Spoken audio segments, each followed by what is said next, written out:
علیه السلام قوم چې الله تباه کړي. الله څنګه تباه کړي؟ ډبرې ورباندې راوړول، ډبرې پورته که اسمانو ته پور پر دا بله خوا یې راوړول. په هغو کې لویه بنیادي وجه دا وه. علامه ابن حجر حیتمي فرمایي چې دا نارینه به غلط کار کوي، یو د بله به نه سره شرمېدل، په پټ یې نه کوي، ښکاره یې کوي، یوه به بل ته کتل، یوه به بل ته کتل. دغه لوی دا د الله چلنجېده دی، د الله قهر و د الله عذاب چلنجېده دی چې زه دا کار کوم، په ما باندې څوک کار درلودلی شي. ولګوئ اندازه، ولګوئ عزیزانو. لوط علیه السلام قوم ولې الله تباه کړي؟ په هغو کې بنیادي وجه دا وه چې مخامخ مې غلط کارونه سره کول، مخامخ مې غلط کارونه سره کول. یو به د یوه نه شرمېدی، بل به د بله نه شرمېدی. یو به د یو چا څه مطلب حیا نه درلوده، بل به د بل چا څه حیا نه درلوده. الله تباه کړلو. نو اوس د پیغمبر علیه السلام چې کوم امت دی، د لوط علیه السلام د قوم پر نقش قدم ذره به ذره روان دی، یوه ذره را شاته سوی نه دی. او عجبه خبره دا ده، بیا د لوط علیه السلام د قوم چې به کوم ځوانانو داسې پیشین به کوي لکه زنانې. دا زموږ هلکان ملکان نه دي، دا سهار وختي چې پوډر ولګوي، بیا یې غوږ هم سروی کړی، بیا یې په غاړه هم شی کړی، بیا په لاس هم څنګه نه شرمېږي؟ ته نه شرمېږي بې حیا؟ ستا پلار پر تا د نارینه نوم کښېښ شوی، ستا پلار ستا چې ته چې پیدا شولې دوه پسونه یې حلال کړل، ما ته الله زوی راکوي، ستا خور ما ته الله لور، ما ته خدای ورور راکوي، او ته د نجونو چمونه کوې.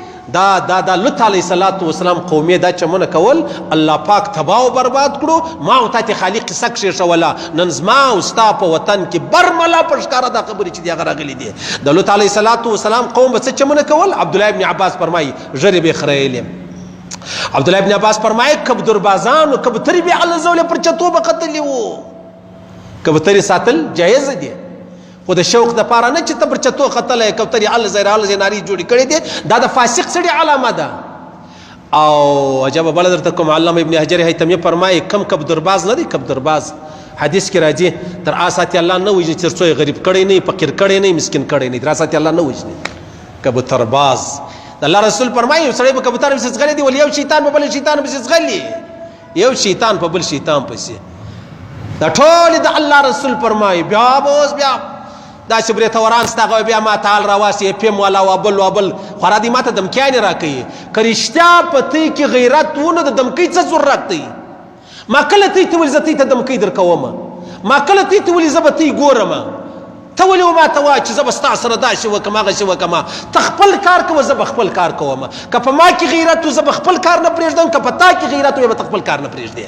دا خبرې به نه وي. راسه زما او ستا دا ښار راواخله، که بیا زلزله نه را باندې راله، که دا کورونه الله دې نه کوي، الله دې نه کوي، الله دې د محمد رسول الله په خاطر نه کوي، که دا کورونه پر موږ لوړ نو پراته راسي لاس را کاټ کوي. ټولې هغه ګناوې شروع دي چې هغه د زلزلې وړ خبرې دي، د اسمانه څه د ډبرو راورېدل خبرې دي. عزیزانو، لوط علیه السلام قوم یې سپیان جنګول، موږ سپیان جنګوو، او چرګان یې جنګول، موږ چرګان جنګوو، ژر یې خریلې، موږ ژر یې خریو. او عجبه خبره دا ده چې سیټیانې به یې وهلې.